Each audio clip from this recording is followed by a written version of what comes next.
Gusto ka ba, anak, na mag-ayos sa inyong balatian? Ang sabat niya, ano mga kautulan? Ginoo, gusto ko mantani, pero hindi ko mahimo. Kaysa panahon, sa magtublat ang tubig, may nagauna na nagatusmog dito. So ano nga ba sa Ginoo sa iya? Tindog, dala ang imong higdaan, ng maglakat. Sa amo lang ang pinamuswet mga utod, nakalakat ang among malupod. So mga kautulan,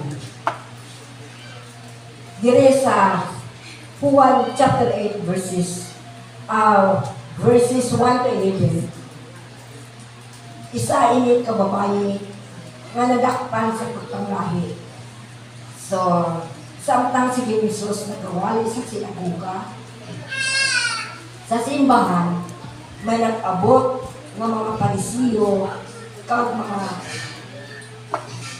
eskriba nga nagdala sa isa ka babae. So, ilagi dala, gisinta kay Jesus, Ginoo, aring babae nadakpan sa buhat sa pagtanglahi. O inaksyon mga otod, hindi lang butang-butang ha, nakita din sa ilang mga mata. Kung sa subong ginahimo, may balaod, ginatag si Moses, nga ang tao nga madakpan nga panghilawas, pili pat yun pinaagi sa pagbato. So, sa inyong una-una mga utod, atong mga tao na ikusan sa iya, limpiyot sila, wala sala. So, sa among ilang pululungon, nagduko lang si Jesus. Iya gisulat, iyang kamot, ang iyang tudlo sa lupa. So, siguro, dugay-dugay, nga wala sa sabat ang Ginoo, sila nila, Ginoo, ano maayos yung babae? Kaya amo ini ang kasubuan. So, nagtulog si Jesus. Nagsilin sa ila. Kung sino sa inyo ang wala sang sala, amo ang una magbato. May nagbato, wala? Wala. Gitno. Tungod kay sila mismo man sa ilang kaugalingon, guilty man sila. Magkasasala man sila. So, nagsulat naman si Ginoong Hesus sa iyang tungkol sa lupa. Sa iyang tamwa sa iyang ulo, wala na itong mga tao. Sila niya sa, duwan nga sila sa babae. Nakakila laging dalas tumaka sa Ginoo. Sila niya ni Ginoong Hesus sa babae. Ginayat itong mga lalaki na nagtakusan sa ino. Sila sa babae, wala na sila Ginoo. Sila sa Ginoo sa iyang lakat. Ako mismo, wala ako nagtagudilit sa inyo. Imagine mga kautulan, Ginoo naging siya. Kita baya mga kautulan, dali lang kita magpukom sa atong isip katawo. Nga atong mismo ganit kautulan, wala kita nakabasa. No? Wala kita nakahibalo kung ano atong mga dautan na nahibo. Dali lang kita makita sa lawayon sa iba, pero atong mismo kaugalingon, wala kita nasayod. Amo ini punto sa sininga teksto mga kauturan. Ano sila ni Ginoong Hesus? Dapat kang hindi na magpakasalawan. Imagine mga utod,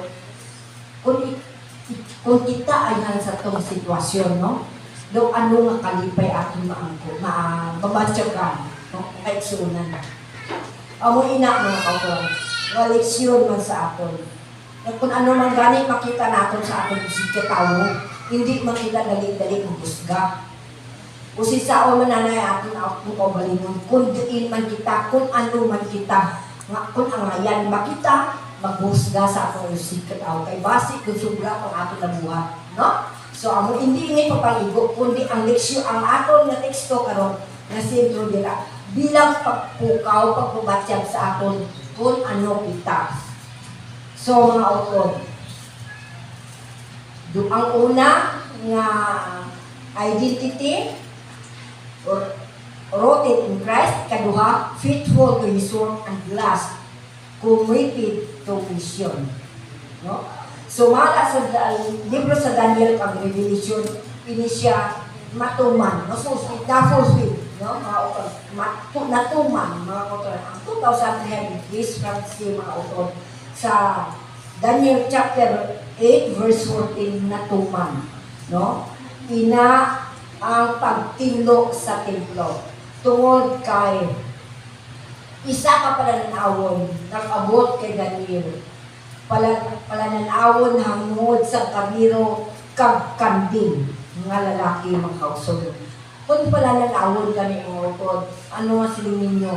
Tuod na siya, hindi.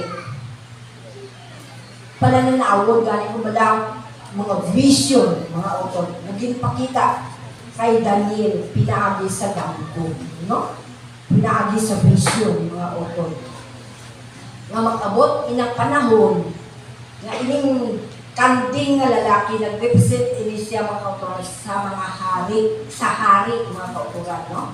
Hari nga amo ang mga lutos, pagpatay silang karnero.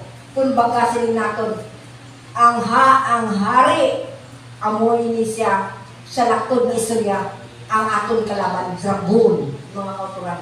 Magapatay sa karnero nga amo ang katawan sa Ginoo. Kag ini nga mga panghitabo mga kauturan matuman. No? Ang libro sa Revelation is makahaladlok, confusing. Ngano man sinyong muna-una, ngano man makahaladlok ang libro sa Bugna. Tungod kay ang libro sa Bugna kag Daniel nga na mga utod nagahisgot ina sila sa mga butang nga mga palabuton, mga mahitabo sa mga katawan sa Ginoo. No? Ina nga mga butang matumanggit. So amoy nang hinungdan nga ang mga atong siling kay nang kanding ka karnero, amoy inang ang kanding nag-represent sa hari, di ba? Sa